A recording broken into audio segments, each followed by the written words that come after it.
غازلنا واغفر لنا يا واسع الكرم للخمسة أخبر بها على الوباء الهاتفة المصطفى والمرتضى وابنهما وفاطمة يا ربي بالمصطفى المقاصدنا واغفر لنا يا واسع الكرم خمسة أخبر بها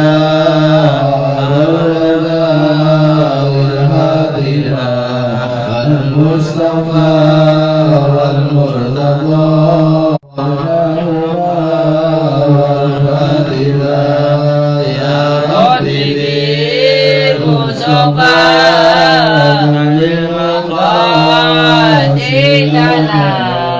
واغفر لنا يا واسع الكرم خمسة نخبر بها الوباء الهاتفة المصطفى والمرتضى وابنهما والفاطمة يا ربي بالمصطفى والمقاصدنا واغفر لنا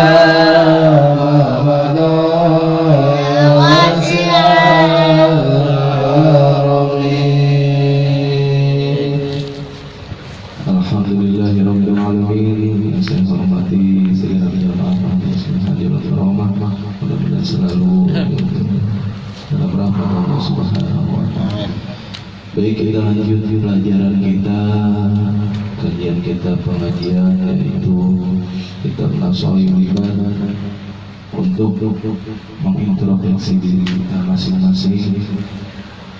Dalam kajian ini kitab tasawuf memperbaiki kita punya hati masing-masing, karena dengan kita mengaji sedikit demi sedikit kitab tasawuf, insya Allah akhlak kita, hati kita akan tersusun rapi sesuai dengan apa yang baginda Rasulullah SAW cita-citakan.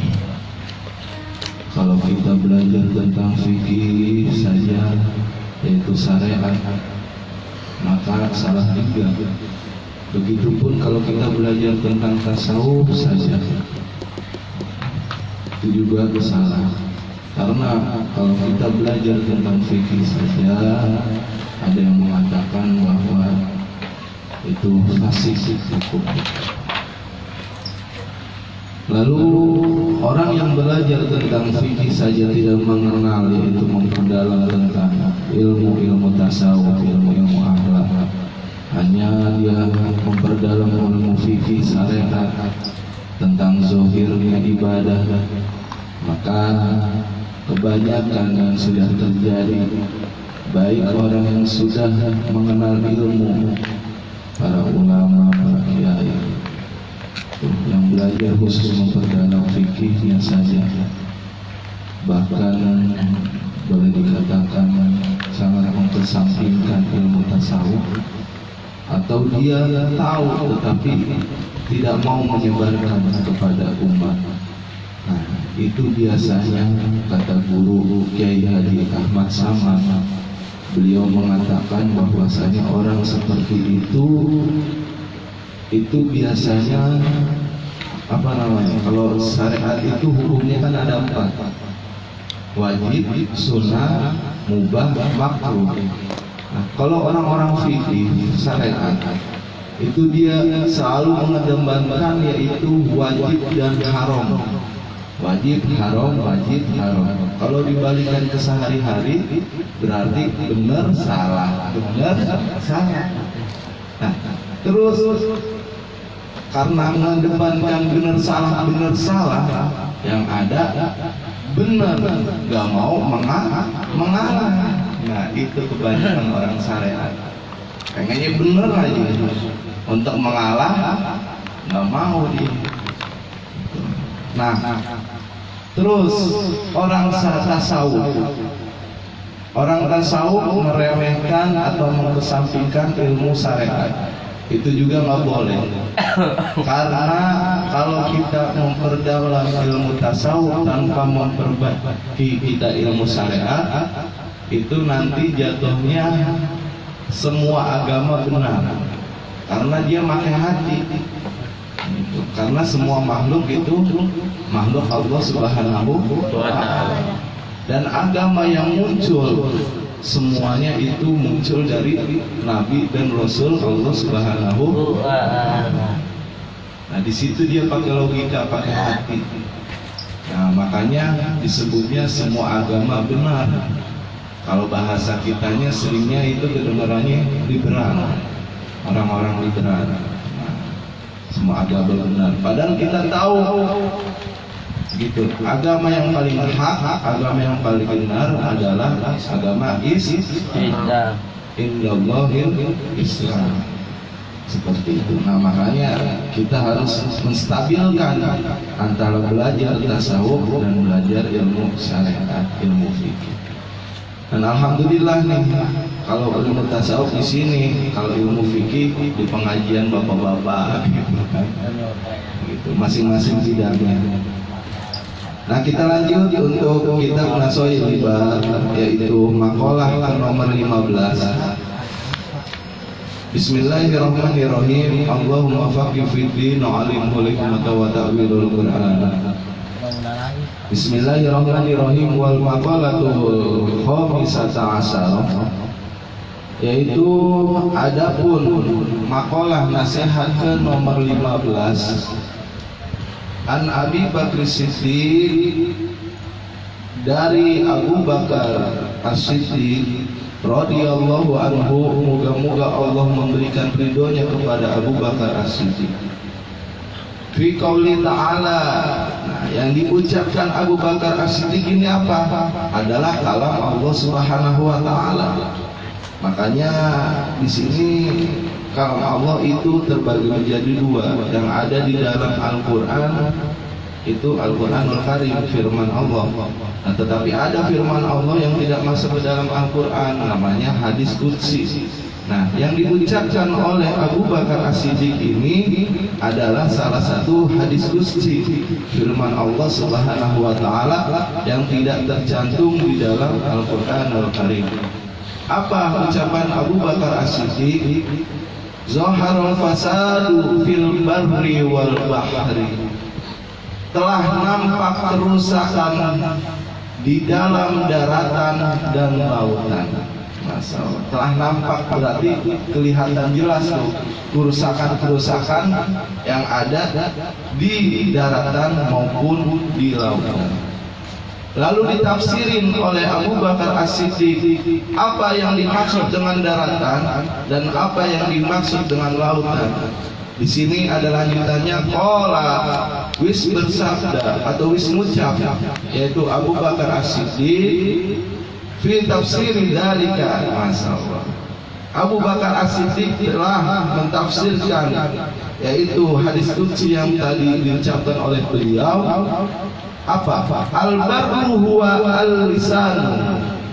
Al-barru daratan, huwa adapun daratan, al-lisanu yaitu lisan.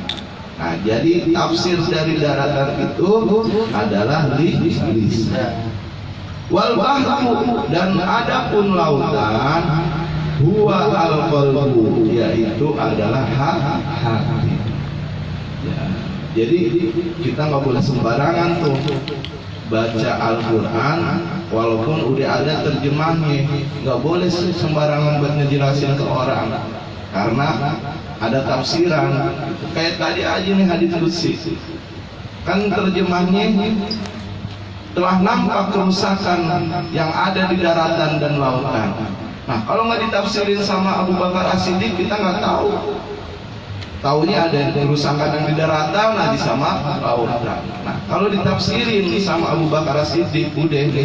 Nah jadi kita tahu apa yang dimaksud dengan daratan dan lautan. Nah tadi daratan itu kata Abu Bakar As-Siddiq yaitulah digambarkan sebagai lisan, dan lautan itu digambarkan sebagai hati. Faida fasada, maka ketika rusak al-lisanu, yaitu lisan, lisan bisabdi matan, dengan menghujat kalawan umpane lisan. Maksudnya apa? Lisannya itu dipergunakan untuk hal-hal yang tidak baik, untuk hal-hal yang tidak diridhoi oleh Allah Subhanahu wa taala. Karena lisan ini adalah nikmat Allah Subhanahu wa taala, yang mana nikmat Allah ini tentu nanti ke depannya bakal dipinta pertanggungjawaban oleh Allah Subhanahu wa taala. Baik nikmat mulut kita, baik nikmat hidung kita, telinga kita, mata kita, semuanya seluruh anggota nanti bakal dipinta pertanggungjawaban oleh Allah Subhanahu wa taala. Bukan mulut kita yang ngomong nanti pas di persidangan Allah. Mulut, hidung, telinga, setiap anggota bisa bicara masing-masing. Tangan bisa bicara masing-masing, kaki bisa bicara masing-masing. Enggak hanya mulut doang. Nanti di persidangan Allah Subhanahu wa taala. Nah, makanya jelas di sini kata Abu Bakar As-Siddiq, rusak yaitu lisan atau suatu daratan, yaitu karena lisannya tersebut manusia tidak menggunakan lisan nikmat Allah dengan yang tidak baik. Sering menghujat tokoh, sering menghina, terus sering mengfitnah, mengadu domba. Pokoknya nggak benar dah. Mulutnya dipakai, nggak dipakai dengan hal-hal yang baik. Lalu bakas alaihi an-nufusu, maka yang menjadi sedih dengan tadi lisan yang digunakan untuk menghujat, menghina, memfitnah, membuli dan lain sebagainya yang tidak diridhoi oleh Allah Subhanahu wa taala. Siapa yang akan sedih? An-nufusu, yaitu beberapa orang manusia. Ai ashkhasu min bani Adam. Diperjelas lagi, tegasnya beberapa manusia dari anak cucu Bani Adam. Emang kalau lisan kita ini ada bahasa peribahasa apa ya? Mulutmu harimaumu, terus lisan tidak bertulang, gitu. Nah, terus ucapan mau ngomong kayak gimana? Bakal masuk ke hati. Tapi kalau pukulan cuman sakitnya sebentar. Tapi kalau udah lisan lagi, nah itu langsung nyabutnya ke hati. Makanya waspadalah, menjaga lisan tuh, jangan sampai kita menyakiti orang, gitu. Jangan sampai kita, ya pokoknya buat orang sedih, karena yang sedih adalah manusia tadi.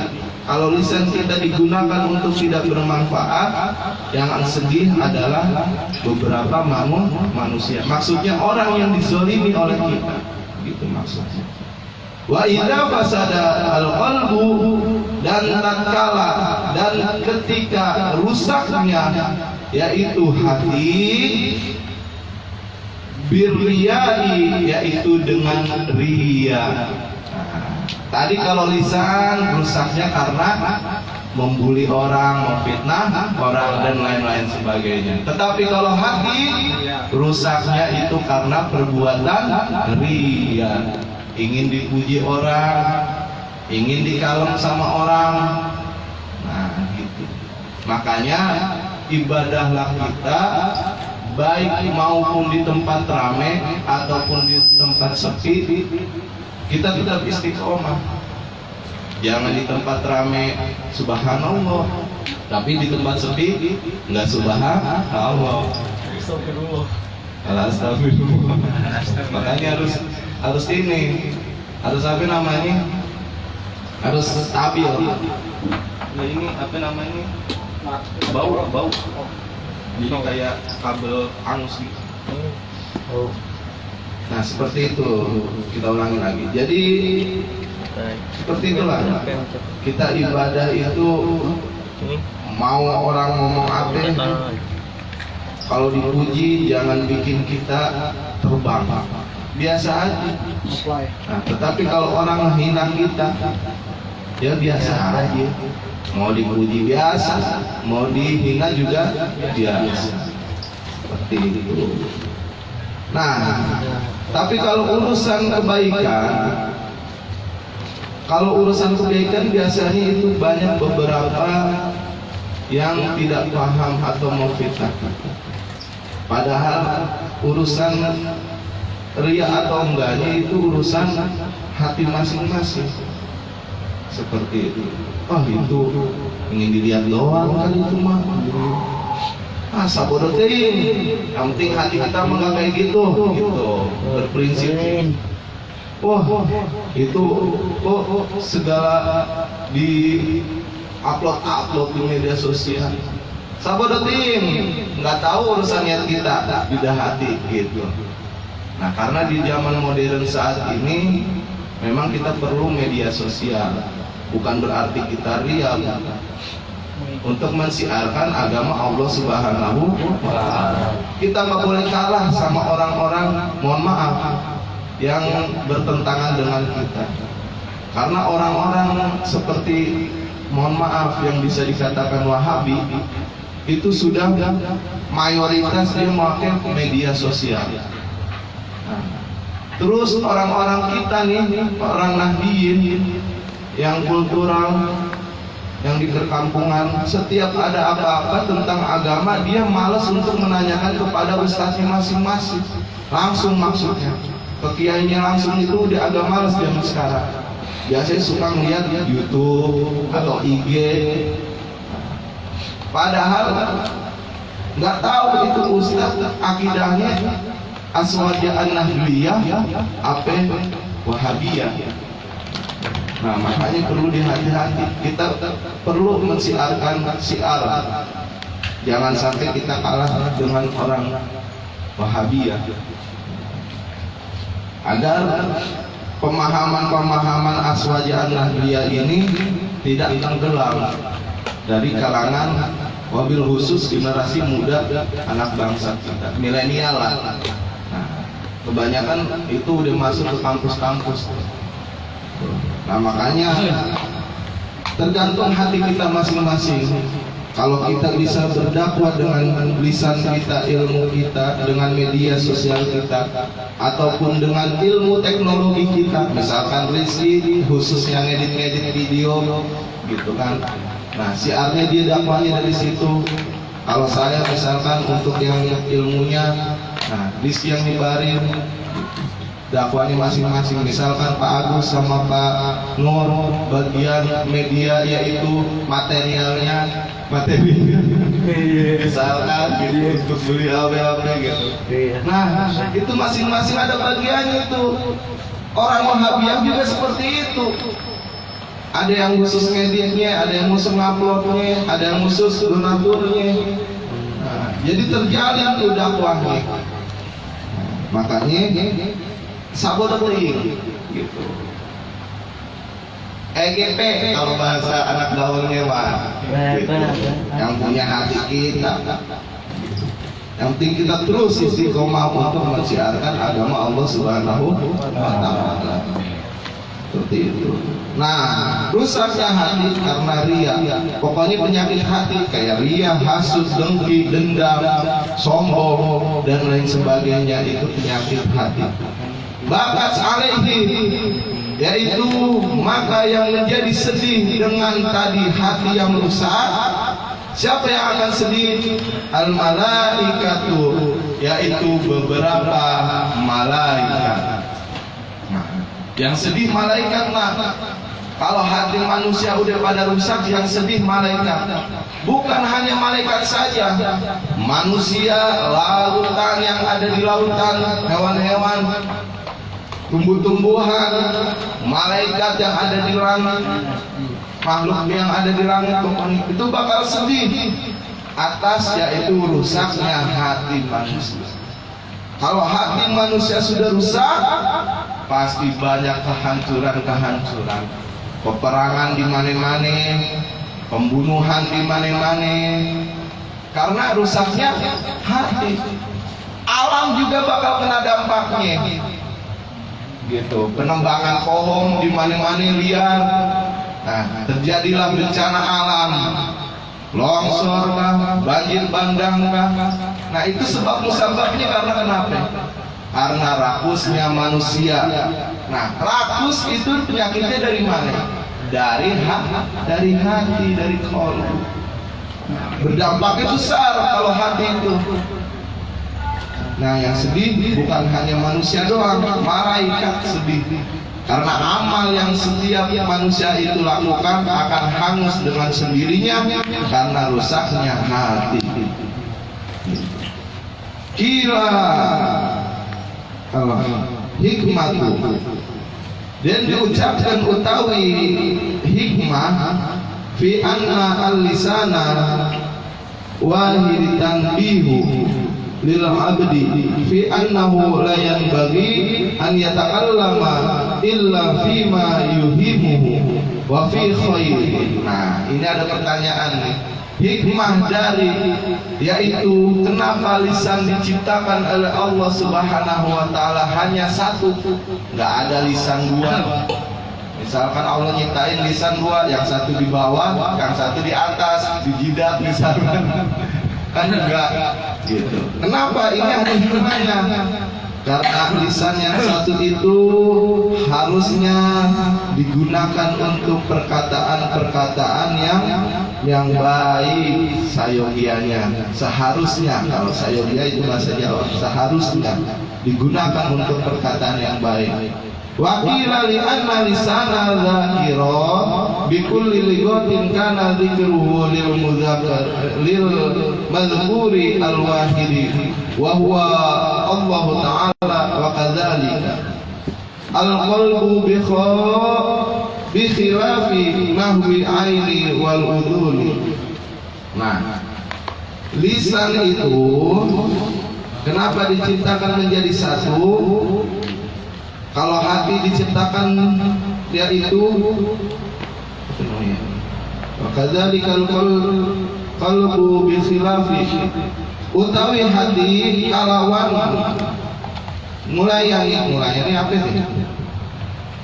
Membedakan nahwil aini wal udhuni, seumpama mata dan kuping. Nah, mata dan kuping, fa innahu, maka satunya mata dan kuping ya ta'adadu, jumlahnya itu banyak. Nah, mata itu ada dua, kuping ada dua, seperti itu. Nah, terus kita lanjutin dulu. Kila li annal hajata ila sam'i wal basari, karena satunya butuh maring ngedengar lan melihat, aksaru itu lebih banyak. Aksaru itu lebih banyak. Nah, maksudnya kenapa mata diciptakan dua, kuping diciptakan dua? Karena butuhnya mendengar dan butuhnya melihat itu lebih banyak dibandingkan butuhnya yaitu mengucapkan. Seharusnya ucapan ini, kenapa Allah ciptakan satu, itu filosofi. Kita nggak boleh memperbanyak ucapan pada itu. Gitu. Ucapkanlah lisan kita dengan hal-hal yang harus kita pikirkan dulu, jangan main asal nyeplos. Harus dipikirkan dulu. Nah, itu filosofinya. Karena ada hadis Rasulullah SAW, termasuk dari kebaikan Islamnya seseorang itu yaitu adalah meninggalkan yang tidak bermanfaat.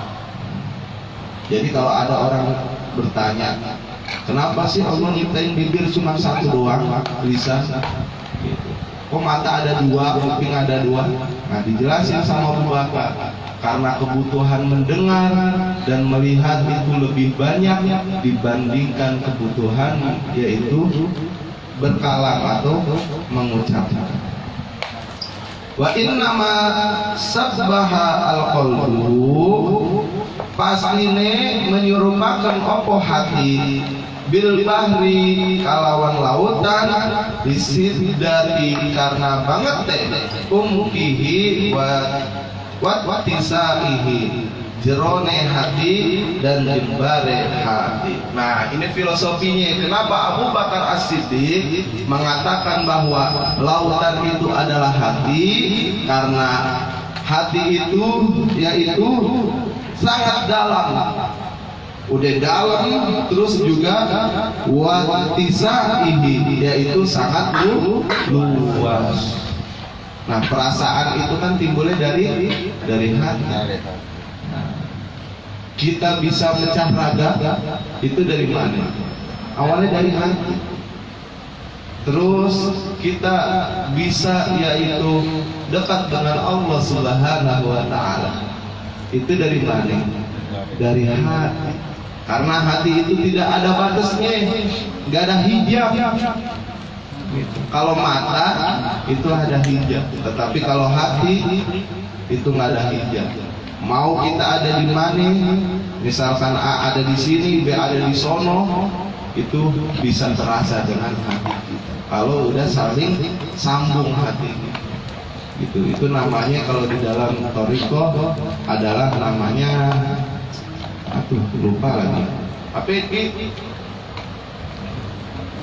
Aduh, ya Allah, lagi dikasih lupa. Astagfirullahaladzim. Banyak dosa. Robito, Masya Allah, Robito. Robito itu menyambungkan hati kita terhadap guru kita.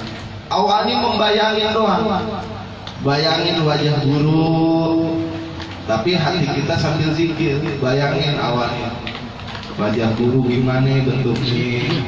Nah, udah kebayang, udah dapet nih di ingatan kita, langsung dimasukkan ke hati. Anggap bahwa diri kita itu berada di dekat samping guru kita. Itu namanya robito kalau ilmu dari ilmu tasawuf. Nah, gitu. Makanya Abu Bakar As-Siddiq mengatakan luasnya yaitu hati dan dalamnya hati bagaikan, yaitu luas dan dalamnya suatu lautan. Mungkin itu saja kajian kita, yaitu Nasrul Zibar. Kurang lebihnya mohon maaf bila mana ada kesalahan, mohon dimaklumi, dan bila mana ada kebenaran itu datangnya dari ilham Allah Subhanahu wa taala. Lanjut kita itu zikir salat wallahu a'lam bishawab.